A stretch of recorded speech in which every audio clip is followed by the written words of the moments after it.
Et peut-être un but d'Ederson, qui sait, lors de OL Real Madrid à Gerland. Oui, ce serait bien. 500 € pour la Fondation ID. Oui, bien sûr, ça ferait plaisir de pouvoir marquer et surtout quand on sait qu'on peut marquer des buts et aider aussi les gens, ça fait encore plus plaisir. Tu étais au courant de cette Oui, on initiative. était au courant, oui, on était tous au courant. On est venu nous voir pour nous expliquer de cette initiative que je trouve vraiment très belle. Ouais, il y a un vrai rapport à la Fondation. Laurent Arnaud travaille beaucoup aussi avec vous, les joueurs, et vous tient au courant de tout ce qui se passe. Et là où vous pouvez vous aussi influencer grâce à votre jeu notamment.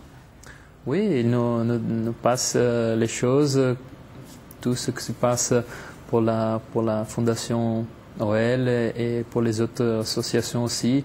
Et c'est vrai que pour nous, c'est important aussi de pouvoir aider. Pour nous, ça ne coûte pas grand-chose. Et pour les gens qui ont vraiment besoin, c'est tellement important que c'est vraiment un plaisir de pouvoir aider, quoi. À Nice, est-ce que tu étais déjà engagé dans une association? Ici, est-ce que tu l'es? Raconte-nous un petit peu.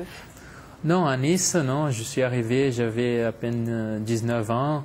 Et comme je suis en début de carrière, je pense vraiment dans le futur à m'engager un peu plus pour vraiment faire quelque chose de concret, quoi. En ce moment, je suis en train de réfléchir avec mon épouse aussi. D'ailleurs, on parle beaucoup de ça.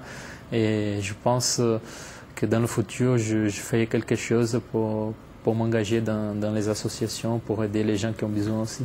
Par contre, c'est vrai que tu es toujours présent avec l'OL dès qu'il y a une manifestation et qu'on te sollicite, comme à Sud-Brésil par exemple, tu sais être là en tout cas. Oui, voilà, je suis en début de carrière, mais ouais. Vous savez que vous pouvez compter sur moi. L'OL, et Laurent, il sait très bien, d'ailleurs j'en ai déjà parlé avec lui, je suis toujours disponible lorsqu'il s'agit d'aider quelqu'un. Alors raconte-nous un petit peu ton parcours professionnel. Tu es arrivé à Nice. Alors, tu viens d'où exactement au Brésil? Moi, je suis né dans une petite ville qui s'appelle Parapuã. C'est à l'intérieur de São Paulo. C'est situé à 500 km de São Paulo. Et de là, j'ai commencé à aller jouer à 150 km de chez moi tous les week-ends. Et de cette équipe à Marília, je suis allé jouer dans le sud du Brésil, à Porto Alegre, RS Football. Et là-bas, j'ai passé 3 ans et j'ai fini ma formation là-bas. Et puis après, j'ai été prêté aussi dans d'autres équipes au Brésil, à l'International, à la Juventude, avant de venir à Nice. Et à Nice, je suis arrivé avec 19 ans, très jeune. Il n'y avait pas de Brésiliens à Nice. C'était dur d'être coupé comme ça de la famille? Oui, c'était très dur. Au début, c'était vraiment dur. Mais bon, j'avais tellement envie de réussir que ça ne me posait aucun problème. Au contraire, j'ai essayé d'apprendre l'idiome le plus tôt possible. Et ça me fait plaisir d'avoir cette opportunité parce que mon rêve était toujours de venir en Europe.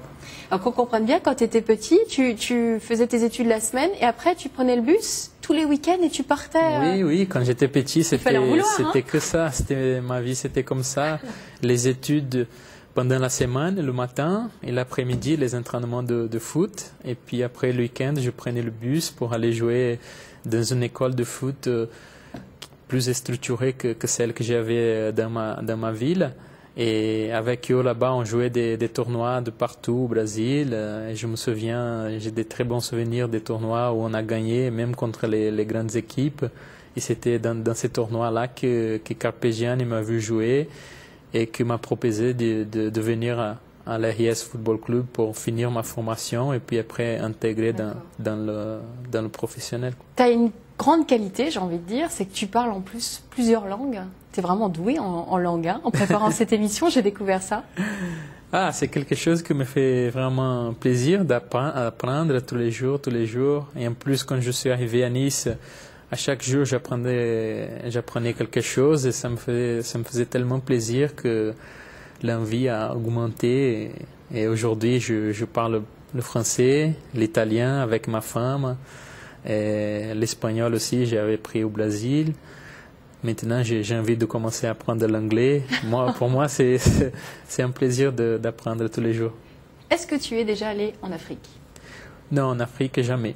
Bon, eh ben, je vais t'emmener moi au Sénégal, mais à travers l'émission, bien sûr.